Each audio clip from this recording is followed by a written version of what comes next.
سەرباری بایەخ و گرنگی هەردوو نەخۆشخانەی شەید ڕەوبەگ لە قەزای شارەزور و نەخۆشخانەی شەید شەوکەتی حاجی مشیر لە قەزای سەی سادق لە چارەسەرکردنی هاوڵاتیان و دابینکردنی تا ڕادەی خزمەتگوزاری تەندروستی بۆ هاوڵاتیان، بەڵام لە ئێستادا بەهۆی نەبوونی پزیشکی نیشتەجێی خولاو لە بەشی فریاکەوتنی ئەو نەخۆشخانانە گرفت و ئاستەنگ بۆ ئەو هاوڵاتیانە دروست بووە کە سەردانی بەشی فریاکەوتنی نەخۆشخانەکان دەکەن.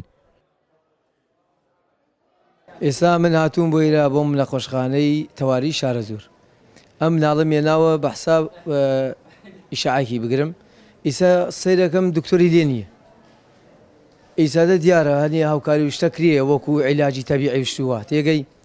ئیسا من هاتووم ئیشاعەی بگرم ئەبێ دکتۆر لێرە نەوێ مەجبوری بیۆم بۆ سلێمانی. بەوتەی لێپسراوانی ئیداری نەخۆشخانەکانیش نەبوونی پزیشکی نیشتەجێی خولاو لە فریاکەوتنی نەخۆشخانەکانیان دەگەڕێتەوە بۆ خەرجنەکردنی ئەو بڕەپارەی کە بڕیار بووە بۆ ئەو پزیشکانە تەرخان بکرێت کە لە نەخۆشخانەکان دەوام دەکەن.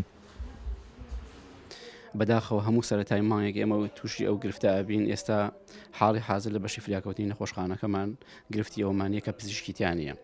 ئەمە یەکێکە لەو گرفتە گەورانی کە ڕوبەڕووی نەخۆشخانەکانە بێتەوە، بە تایبەتی نەخۆشخانەکە ئێمەش لەبەرەوەی دەسەڵاتی پزیشکە کە نەخۆش حالەی بەشی فریاکەوتنی نەخۆشخانەکانی ناوشاری سلێمانیەکە و لە دەسەڵاتی پزیشکایە بەڕاستی تهدیدی جۆری نەخۆشەکە بکە. ئێستا کارمەندانی تەندروستی نەخۆشە بەڕێەکەن.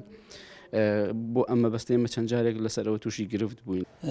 ژماری دانیشتوانی قەزایە 100,000 هاوڵاتیە. هاوڵاتیان بەسوودی چارەسەر سەردانی نەخۆشخانەی شێشۆکە دەکەن. بەداخەوە ئەمە چەند جارێک گرفتی نەبوونی پزیشکی مقیم لە نەخۆشخانەکان دووبارە دەبێتەوە.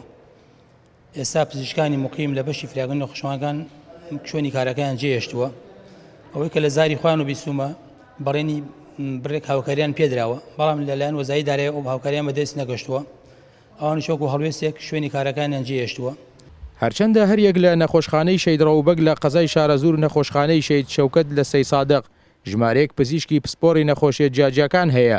هەردوو نەخۆشخانەکەش بووە بە ناوەندێکی گرنگ لە چارەسەرکردن بۆ زیاتر لە 200,000 هاوڵاتی نیشتەجێی هەردوو قەزای شارەزور و سەی سادق، بەڵام بەوتەی کارمەندان و لێپسراوانی ئیداری بواری تەندروستی لە ناوچەکەدا هۆبەی فریاکەوتنی ئەو نەخۆشخانانە پێویستی بە دابینکردنی پزیشک هەیە بۆ ئەوەی خزمەتگوزاری زیاتری تەندروستی پێشکەش بە هاوڵاتیان بکرێت. ئاکۆ ئەمین، کورسات نیوز، قەزای سەی سادق.